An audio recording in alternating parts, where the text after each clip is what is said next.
Hello again and welcome to this video tutorial on how to use the R script provided as supplementary data 3 of the paper published in Journal of Analytical Toxicology.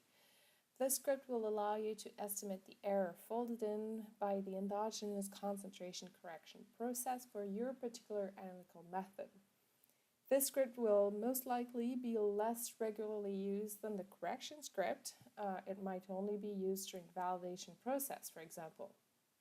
So if you are watching this video tutorial, you probably have already watched the one on endogenous correction script that accompanied supplementary data too. If you haven't, then you should probably go and watch it first. So the link is available in the description of the video below. If you have watched the other video tutorial, then R and R Studio should be installed and set up on your computer, so I will not cover it again in this tutorial. Well, the first step, obviously, is to download the R script titled error endogenous correction.r. If you don't have it already, a link to Dropbox for download is available in the description of this video. So I have mine put right here on my desktop, so let's open it.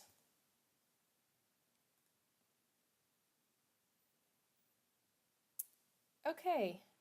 So the header right here displays two parameters to be set by the user. The first one, you should be used to this by now, is the working directory. Okay, so I'll just go in the console and then I just go and click on Session, Set Working Directory, and then choose Directory.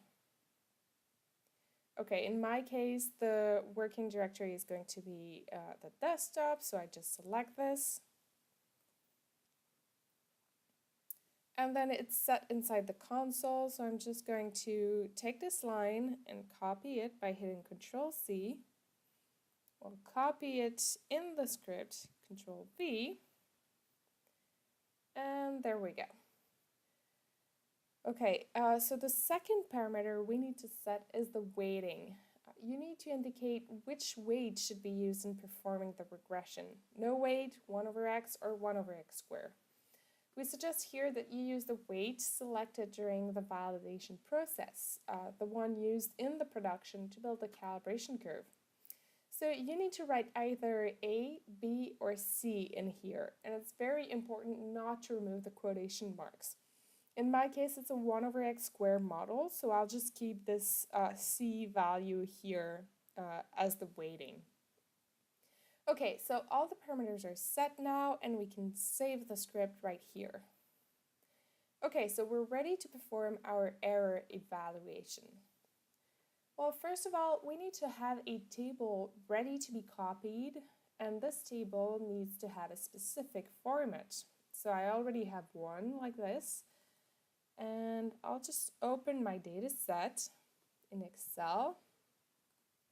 All right, so here is the data in the right format. So one, you need to have a column with the header name, which contains the sample identification. Note that if you want your 2 or 3 QC measurements of the same level to be treated as replicate measurements, they should bear the same name. That's how the script actually groups them. 2, you should have a column named type, which contains the denomination either QC or qual to differentiate which samples are calibration standards and which one are quality controls. 3, you should have a column named spiked underscore cons, which contains, obviously, the analyte concentration spiked. 4, you should have a column named measure, which again, obviously, contains the measurement associated to each sample. Generally speaking, the analyte to internal standard area ratio. Okay, so these columns, they can be put in whichever order the user wants. The important part is that they are named properly, because that's how the script recognizes them. Okay, so once such a table is ready, it just needs to be selected including the header, and then copied. So I just hit Control-C, and that sends all of this data to the clipboard. And then we just go back in RStudio, and we hit Source. And there we go. All the calculations have now been performed, and we have the results that are displayed right here in the console. So if I just make my console a bit bigger, then we have the table with the results right here. In the first column, we have the identification, this column here, we have the identification of the QC level. In the second column, the spike concentration. In the third column, we have EM, which is the error on the uncorrected estimated concentration. In the fourth column, we have the percent bias on each QC level, which would result if the endogenous concentration was not corrected. The fifth column, corrected concentration, contains obviously the corrected concentration for each QC level. And finally, in the last column, we have EC, the estimated error on the corrected concentration.